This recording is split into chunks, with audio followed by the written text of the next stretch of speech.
खूप दिवसानंतर सूर्यदेवाचं दर्शन झालं आपल्याला. ओके नाही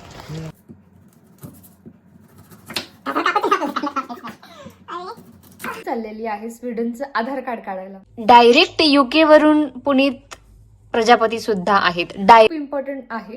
तुम्ही जर स्वीडनमध्ये येणार असाल तर ही जी काही इन्फॉर्मेशन मी आज शेअर करणार आहे ती तुमच्यासाठी खूप उपयोगी ठरू शकते.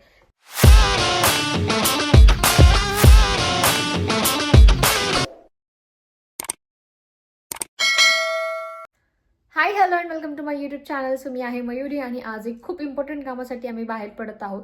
म्हटलं ही इन्फॉर्मेशन जी की खूप इम्पॉर्टंट आहे. तुम्ही जर स्वीडनमध्ये येणार असाल तर ही जी काही इन्फॉर्मेशन मी आज शेअर करणार आहे ती तुमच्यासाठी खूप उपयोगी ठरू शकते. थंबनेलवरून तर कळालं असेल की मी चाललेली आहे स्वीडनचं आधार कार्ड काढायला. कुछ भी येस, तुम्हाला प्रश्न पडू शकतो की स्वीडनमध्ये पण आधार कार्ड असतं का? तर नाही, आधार कार्ड नसतं. पण आपल्या भारतामध्ये जसं आपल्यासाठी सगळ्यात इम्पॉर्टंट डॉक्युमेंटेशन की आपण भारताचे नागरिक आहोत, हे आयडेंटिफिकेशनसाठी आधार कार्ड जसं इम्पॉर्टंट असतं तसंच स्वीडनमध्ये पर्सनल ID हे एक इम्पॉर्टंट डॉक्युमेंट आहे जे की तुम्हाला पूर्ण स्वीडनमध्ये राहण्यासाठी इम्पॉर्टंट असतं. तर आता आपल्यासारखे जे बाहेरून लोक येतात त्यांना पण हे पर्सनल कार्ड काढावं लागतं. त्यासाठी कंडिशन अशी असते की तुमचा जो विजा आहे मोर दॅन 1 इयरचा पाहिजे तरच तुम्ही पर्सनल ID किंवा पर्सनल कार्ड काढू शकता. जर तुमचा विजा कमी पिरियडचा असेल तर तुमच्यासाठी एक दुसरं डॉक्युमेंटेशन असतं ते म्हणजे कोऑर्डिनेशन नंबर, तो तुम्ही काढू शकता. पण आता आमचा विजा मोर दॅन 1 इयरचा आहे. सो ऑलरेडी योगेश 6 मंथ्स अगोदर आलेले आहे. त्याच्यामध्ये जेव्हा स्वीडनमध्ये आले होते आल्याबरोबर लगेच त्यांनी पर्सनल ID त्यांचा काढलेला आहे. आता माझं काढायचं आहे. कारण तुम्हाला इथे राहायचं म्हटल्यानंतर लिगली प्रत्येक गोष्ट करण्यासाठी तुम्हाला पर्सनल नंबर जो आहे खूप इम्पॉर्टंट असतं. बँक अकाउंट ओपन करण्यासाठी किंवा अजून काही गोष्टी असू द्या, जॉब करण्यासाठी सुद्धा पर्सनल नंबर महत्त्वाचा असतो. सॅलरी क्रेडिट होण्यासाठी पर्सनल नंबर महत्त्वाचा असतो. आणि सिम कार्ड जरी घ्यायचं असेल साधं तुम्हाला तरी पर्सनल नंबर लागतोच इथे. मला वाटतं मेट्रोच्या कार्डसाठी पण लागेल, बरोबर? Personal number okay. पण येस, तुम्हाला प्रायमरी डॉक्युमेंट आहे. तुम्हाला हे प्रायोरिटीने इथे आल्याबरोबर काढावंच लागतं. तर ते कुठं काढायचं? जसं आपल्या भारतामध्ये सेतू असतं तसं स्वीडनमध्ये काय असतं? स्कॅटेवर्केट. मला ते नाव प्रनाऊन्स करता येत नाही कारण ते खूप अवघड आहे. इकडे मी मेन्शन करते. तर हे स्कॅटेवर्केट जे आहे प्रत्येक सिटीमध्ये त्यांचे, म्हणजे सिटीमध्ये म्हणण्यापेक्षा सिटीमध्ये बरेच सारे असतात त्यांचे ऑफिसेस, तर तिथे जाऊन आपल्याला काढावं लागतं. तर सगळ्यात अगोदर तर आपल्याला अपॉइंटमेंट घ्यावी लागते. ती तुम्ही ऑनलाईन पण घेऊ शकता. पण आमच्या जे खूप जवळ आहे आम्हाला इथून ते स्कॅटेवर्केट, सो आम्ही तिथे जाऊन काय म्हणलं फिजिकली अपॉइंटमेंट घेणार आहोत. फिजिकली अपॉइंटमेंट घेतल्यानंतर आपली अपॉइंटमेंट सेट होते आणि मग पुढच्या गोष्टी होतात. पुढे हळूहळू व्हिडिओमध्ये मी ते सुद्धा कव्हर करणार आहे. सो असं आहे, मला जायचं आहे आज एक इम्पॉर्टंट डॉक्युमेंट काढायला. So stay tune. आणि छान आमचं लंच सुद्धा झालेलं आहे. देवाची पूजा पण झालेली आहे. मस्तला तर काहीच करणार नाही म्हणून आज योगेश पण वर्क फ्रॉम होम करत आहेत आणि आम्ही दोघं जाणार आहोत. त्यांचा तर लंच ब्रेक आहे, सो आम्ही दोघं पण जाणार आहोत. आणि येस, आपल्या चॅनलचं नाव पण चेंज झालेलं आहे, desi souls in Sweden Mahi and Yo. मी इंस्टाग्रामवर ॲक्च्युली पोल ठेवला होता की काय ठेवायला पाहिजे. 2-3 नाव पण सजेस्ट केले होते. त्याच्यामध्ये खूप जणांनी ह्याला छान रिस्पॉन्स दिलेला आहे. सो येस, आपल्या चॅनलचं नाव पण आता चेंज झालेलं आहे. आणि अजून एक गोष्ट, खूप छान रिस्पॉन्ससुद्धा येतो आहे व्हिडिओला. आणि जे माझे फ्रेंड्स आहेत त्यांच्याबद्दल मला एक कंप्लेन आहे guys.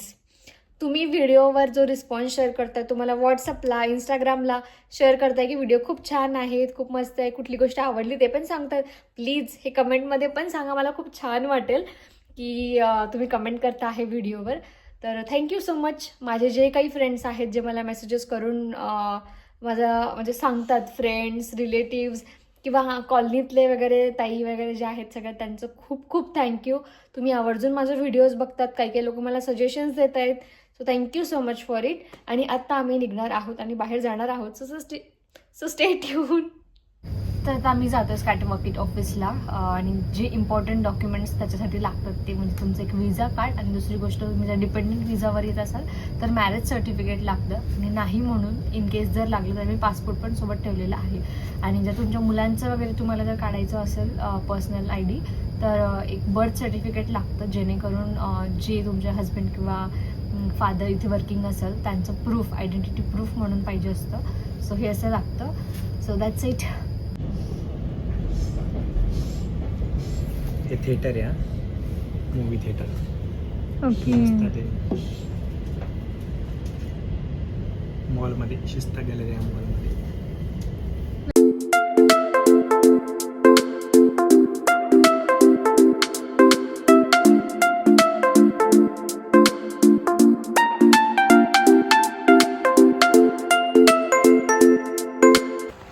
Wow, what a view.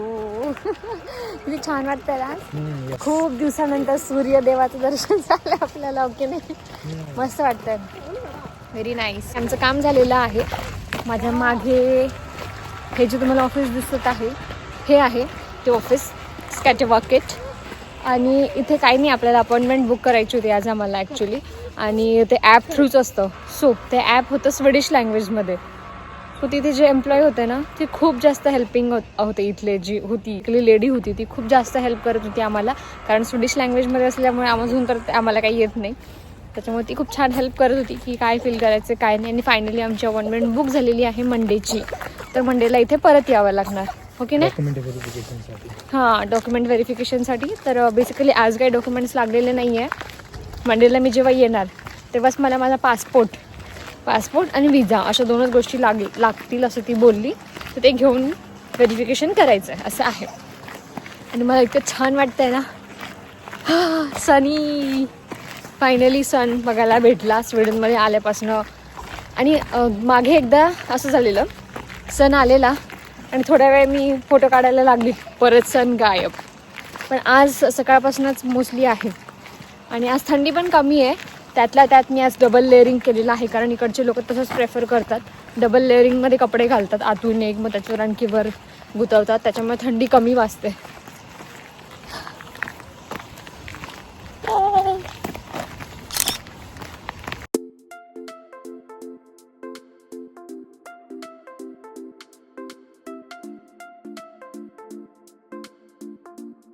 आणि आमची घरची कॉफी संपली म्हणून आम्ही आलोय कॉफी घ्यायला. इथे खूप व्हरायटीचे कॉफीचे फ्लेवर्स आहेत, वेगवेगळ्या प्रकारचे.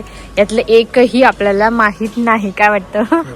म्हणून अंदाजे घ्यायचं, जे छान वाटेल ते वाटेल, रिस्कवर. क्लासिक मला ना थोडंसं नेसकॅफे सारखं वाटतं, असं का माहीत नाही का. माइल्ड पण, माइल्ड आणि स्ट्रेंथ मला. माइल्ड. ही किती 52 क्रोनाला जी आपण घेतली, ही 52 क्रोनाची आहे आणि ही 59 क्रोना. 4:45 वाजलेले आहे आणि आता मी कॉफी बनवणार आहे योगेश आणि माझ्यासाठी. सकाळी आम्ही चहा घेतो, कारण we both are biggest chai lovers. आणि इतक्या दिवस आम्ही संध्याकाळी पण चहाच घ्यायचो. पण आता काय झालंय ना, की आम्ही ऑब्झर्व केलं, संध्याकाळच्या वेळी चहा घेतल्यामुळे आम्हाला खूप जास्त ॲसिडिटी होतीये. त्याच्यामुळे we are switch now to coffee. आणि कधी ब्लॅक कॉफी घेतो, कधी विथ मिल्क असं करतो. तर आता मी कॉफी बनवते.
पर्सनल नंबरच्या नेक्स्ट अपॉइंटमेंटसाठी जाण्या अगोदर आपल्याला एक फॉर्म फिल करायचा असतो.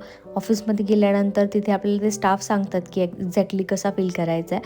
तर एक ॲप डाउनलोड करायचं असतं आणि स्कॅटरवॉकेटची ऑनलाईन वेबसाईट या दोन्ही गोष्टी सिंक करून आपल्याला तो फॉर्म फिल करायचा असतो. म्हणून मग मी आणि योगेश तो फॉर्म फिल करत होतो माझ्या नेक्स्ट अपॉइंटमेंटला जाण्या अगोदर.